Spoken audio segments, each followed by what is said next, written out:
Hello and welcome to another episode of Bipolar IQ. This is James Norton, and tonight we're going to be talking about medications and how they affect you, and what they can help you with, what they can't help you with, what they sort of do, what they definitely cannot do, and just some things like that. And so, with that, we're going to start off with what I've been taking, and I go way back to where they start off with lithium and for bipolar and stuff, and my body never really did well with lithium, and so I'm on a thing called divalproic acid. Another name for that is Depakote, and it's a mood stabilizer.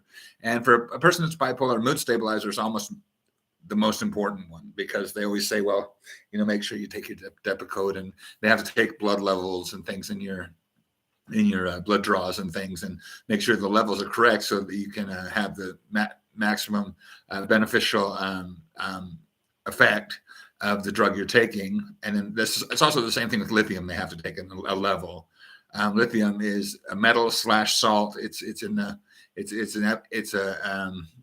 a element, and it's in the universe. And it apparently, by bipolar people, it's a little off.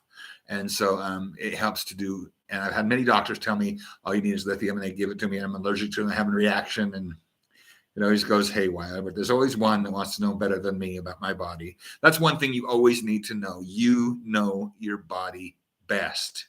Don't let any doctor tell you that you don't know what you're talking about, or that you are the one that needs to take the back seat, or that you're the one that needs to keep your mouth shut, because you know your body best. You know what you're on about. And you know what you've been through, and you know what works for you and what doesn't.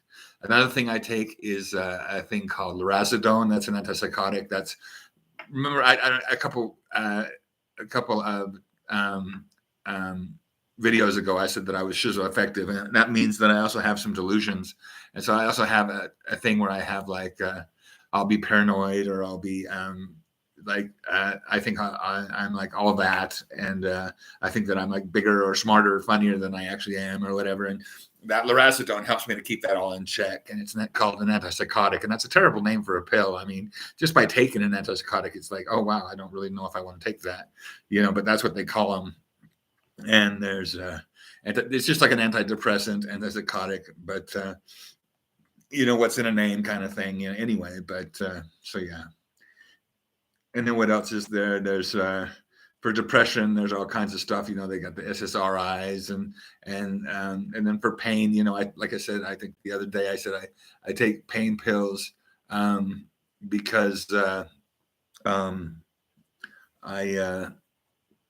hurt my back a little while back, and I take the pain pills for that, and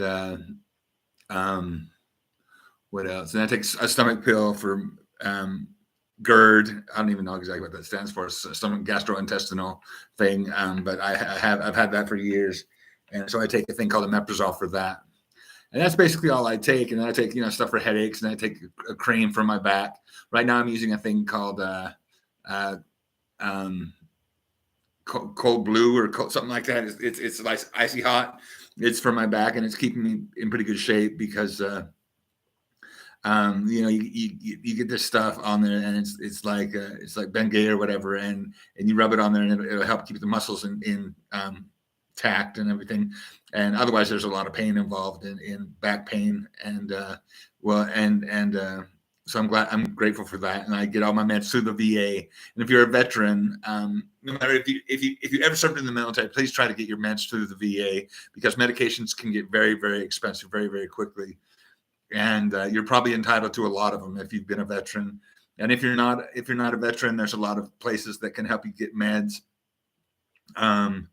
But main thing is that you try to learn more about your illness. And I'm hoping through Bipolar IQ that I can help you learn more about mental illness and bipolar, to where you can kind of help yourself and advocate for yourself. Because there's one thing I would like to do more of, it's self-advocation, and help you to do more of that, and get you out there and teaching people about what they need to know about their own illnesses, and how to help themselves to do better.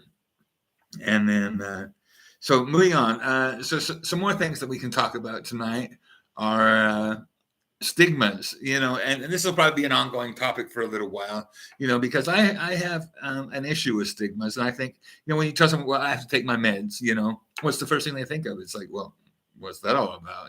Why do you have to take meds for what? And then you have to explain it to them.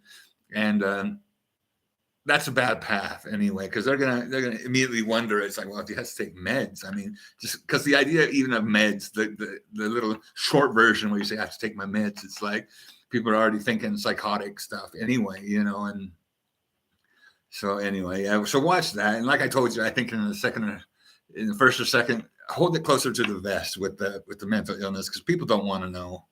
At least not when they first get to know you. They don't want to know that you're mentally ill. They want to they want to make sure that you are just as normal as they are, and they don't want any stress or unrelated kind of hitches involved in a relationship. They just kind of want to know somebody and be their friend. But anyway, so yeah, so know that. And what else? So I guess yeah. So in the next episode, we'll be looking at stigma and how that affects you. I think that's a good topic, and that'll probably take us a little longer. We'll probably be into that for a little bit longer tomorrow, because that's something that I've dealt with my whole life, and it's something that definitely, will affect you, whether you have depression, whether you have bipolar, whether you have schizophrenia, whether you have anxiety, anything that's not 100% quote unquote normal is going to give you a stress, and it's going to give you stress as other people. So with that, just keep in mind, tomorrow we're going to be working on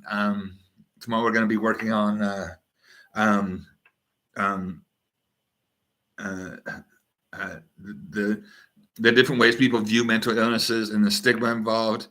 And I just want to say, but despite all that, remember, you're a human being. You deserve to be treated as such, and you deserve to be treated well, and you deserve to be treated good. And remember, you are loved.